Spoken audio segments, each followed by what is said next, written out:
Assalamualaikum warahmatullahi wabarakatuh. Perkenalkan, nama saya Rifki Apriyandi. Saya adalah mahasiswa Teknik Geofisika angkatan 2018. Di sini saya akan mewakili kelompok 200 KKN ITERA untuk menyampaikan materi mengenai tanggap bencana banjir.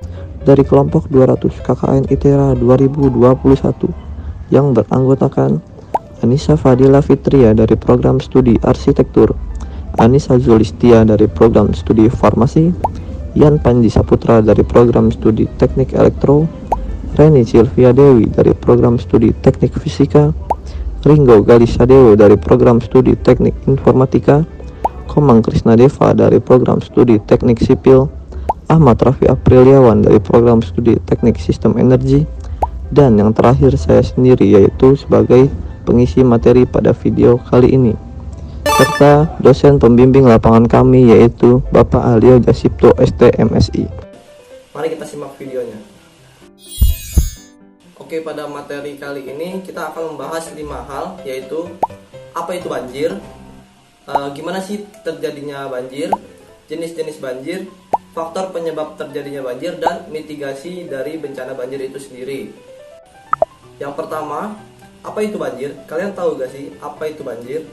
Nah, banjir merupakan peristiwa atau keadaan di mana terendamnya suatu daerah atau daratan karena volume air yang meningkat. Biasanya banjir terjadi karena curah hujan yang tinggi sehingga mengakibatkan meluapnya air sungai, danau, laut maupun saluran karena jumlah air yang melebihi daya tampung media penopang curah hujan tersebut. Kemudian kita akan membahas mengenai mekanisme terjadinya banjir. Gimana sih banjir itu bisa terjadi? Nah, banjir itu bisa terjadi karena keseimbangan geomorfik dari sistem sungai terganggu karena faktor internal maupun faktor eksternal. Nah, faktor internal itu yaitu penebalan sedimen di dasar sungai sehingga mengakibatkan sungai menjadi dangkal dan volume air yang dapat ditampungnya itu menjadi berkurang.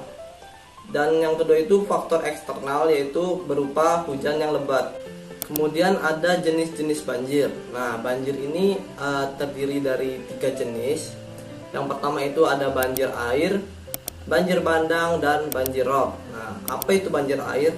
Banjir air ini merupakan kategori banjir yang paling sering terjadi karena disebabkan oleh meluapnya air sungai, danau, atau selokan akibat hujan deras sehingga air menggenangi daratan di sekitarnya. Nah, luapan air hujan ini seringkali disebabkan oleh tersumbatnya saluran air oleh sampah yang dibuang seenaknya oleh masyarakat. Selain itu, banjir ini disebabkan oleh minimnya daerah resapan air karena buruknya tata ruang kota dan pembangunan. Kemudian ada banjir bandang. Banjir bandang merupakan jenis banjir yang tidak hanya mengandung air, namun juga mengangkut lumpur dan berbagai material lainnya dalam arus yang deras sehingga dapat menyebabkan kerusakan yang sangat besar dan berbahaya. Seringkali banjir bandang juga disertai dengan terbawanya bongkahan batu atau berbagai material yang besar lainnya sehingga dapat menghancurkan pemukiman masyarakat. Nah, banjir bandang ini umumnya terjadi pada daerah pegunungan.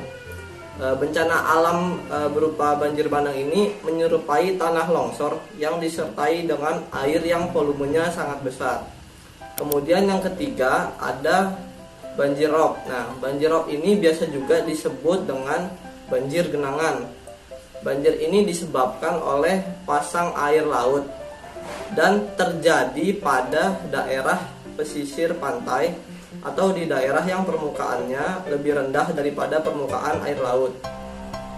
Biasanya warna air banjir rob ini umumnya lebih jernih daripada air banjir yang biasanya terjadi karena itu tadi banjirnya berasal dari laut gitu. Oke, sekarang kita akan membahas mengenai faktor penyebab terjadinya banjir. Apa aja hal-hal yang bisa menyebabkan terjadinya banjir. Nah, bencana alam banjir ini pada umumnya disebabkan oleh 3 hal, yaitu yang pertama kegiatan manusia yang berdampak pada perubahan alam seperti membuang sampah sembarangan, banyaknya pemukiman dan sebagainya. Kemudian yang kedua ada peristiwa alam seperti curah hujan yang sangat tinggi serta kenaikan permukaan air laut. Yang ketiga ada degradasi lingkungan seperti hilangnya tumbuhan penutup tanah, pendangkalan sungai, dan juga penyempitan alur sungai. Kemudian apa aja sih dampak terjadinya bencana banjir? Nah, banjir ini bisa berdampak menjadi merusak gedung-gedung, jalan raya, fasilitas umum maupun rumah warga, serta dapat menimbulkan erosi dan tanah longsor. Tak lupa juga bisa menyebabkan pencemaran lingkungan.